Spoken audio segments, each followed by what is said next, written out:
Ready for a chilling deep dive? We're talking murder. A case from Spain, back in '94 that had everyone asking, could a game, a role-playing game, actually push someone to kill? It's a question, honestly, that still resonates today. Yeah. Think about it.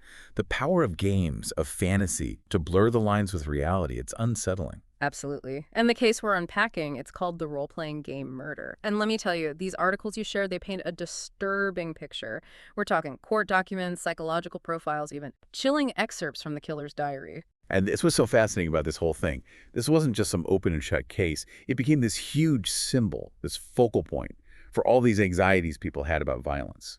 Like, what really influences it? The media, the courts, everyday people, they were all struggling with the same question.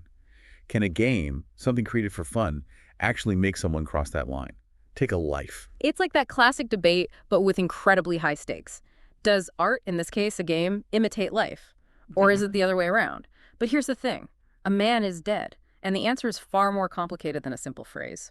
Exactly. And to fully grasp this, we have to go back to 1994, Madrid. Picture this. Carlos Moreno, an ordinary guy, just finished his cleaning job, heading home. Just an average day. You'd think so, but it wasn't. Moreno becomes a victim, a tragic example of being in the wrong place at the absolute worst time. And his death, he was brutal and senseless. And what makes it even more disturbing is the reason behind it. There's no obvious motive. This wasn't some robbery, a crime of passion, a settling of scores. This was calculated, premeditated. And the people who did it, two young men who, it seems, took a game way, way too far. Two young men, Javier Rosado, a 21-year-old a chemistry student at the university, and Felix Martinez, only 17 at the time. This is the 90s, remember? Role-playing games. They were becoming popular, but still kind of niche. Yeah, definitely not mainstream. Right. So when they found out Rosado created this whole game, Razas, and that it played a part in all this, it was like a powder keg went off, people were terrified. It does feel ripped from the headlines, doesn't it? It's like you can practically see the movie poster. A dark, obsessive game leading to a real-life horror show. Chilling. So who are these guys? What were they thinking? Let's start with Rosado. He wasn't your typical troubled kid, right? Not at all. And that's what makes it so unsettling. Outwardly, good family, smart, studying chemistry. He had friends, a seemingly normal life. But then you read those diary entries, and it's like this whole other side of him comes out. Dark, disturbing. He writes about the murder so casually, like he's completely disconnected from what he did. Okay, let's talk about those diaries. Because from what I understand, this wasn't just like your average teenage angst scribbling. Oh, no, not even close. We're talking meticulous. He documented everything. The murder, the aftermath, even his own lack of remorse. It's chilling. Was it a confession? It was like he was relishing it, documenting it like a scientific experiment or something. So he's almost savoring the experience, trying to capture it perfectly. That's a whole other level of disturbing. It makes you wonder, was he trying to convince himself that he doesn't care? Or was it more about control, like trying to exert control over this horrific thing he did? Like he was trying to make it real by writing it down. Or maybe make himself believe it wasn't. It's a question that's haunted this case from day one. And here's another layer. He didn't even try to hide it. In fact, some articles mentioned he actually bragged to friends about what he did. Like it was some twisted achievement, a badge of honor in this game he'd created in his mind. Exactly. And that's where Razas the game becomes central to everything. This wasn't just some casual hobby for Rosado. It consumed him. He created this whole world with rules, characters. It's like he was living in it more than the real one. You mentioned earlier about the media frenzy surrounding the case. It's hard to imagine a murder like this not causing a stir, but what publications were the biggest players in all of this? Well, El Mundo, they really went all out, sensationalized the whole thing. I mean, they even ran an article blaming the murder on brain necrosis caused by role-playing games. Can you imagine? Wow, talk about elite, blaming it on brain damage. It's almost comical how quickly people jump to conclusions, especially when something new and a little bit scary like role-playing games comes into play. It was the perfect storm, wasn't it? A tragic, senseless murder, something most people couldn't even begin to understand. And here's this game, this thing that involves fantasy and imagination, ripe for the picking. Scapegoat, plain and simple. So the game was guilty in the court of public opinion before the trial even started. But what about the actual courts? Did they buy into the media hype? You know, what's interesting is that the courts actually tried to be more nuanced.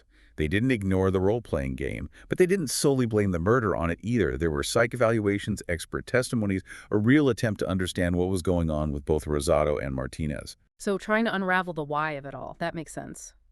Now, Martinez, he was significantly younger than Rosado. Did that play a role in how he was treated by the courts in his sentencing?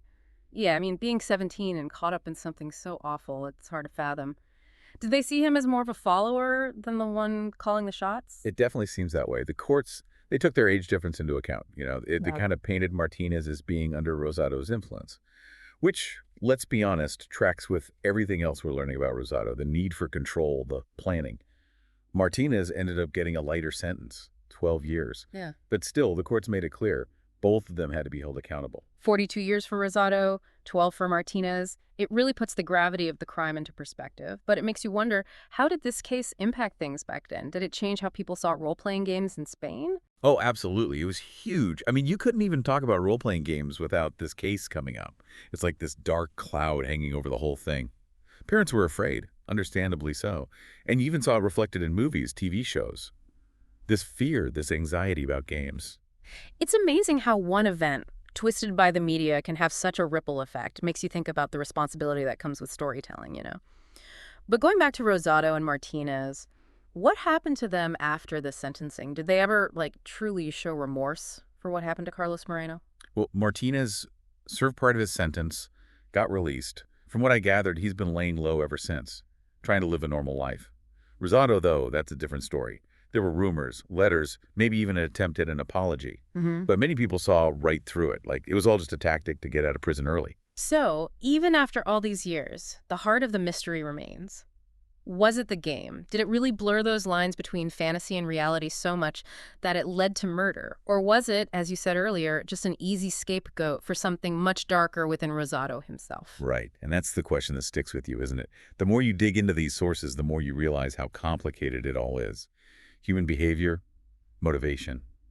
There's rarely just one answer. No single thing that explains a tragedy like this. We've covered a lot of ground, that's for sure. A brutal murder, a controversial game, a media frenzy. It's a lot to unpack. But what gets me is how this case, even after all this time, still has this hold on people, still makes us think. It shows you that sometimes real life is stranger than fiction. And the human mind, well, that's a mystery we may never fully solve. Well said. And on that note, we'll leave you with this. Imagine you're on that jury. All the evidence, the media hype, those psychological reports, what would your verdict be? It's a question worth pondering. Until next time, keep asking the tough questions and keep diving deep.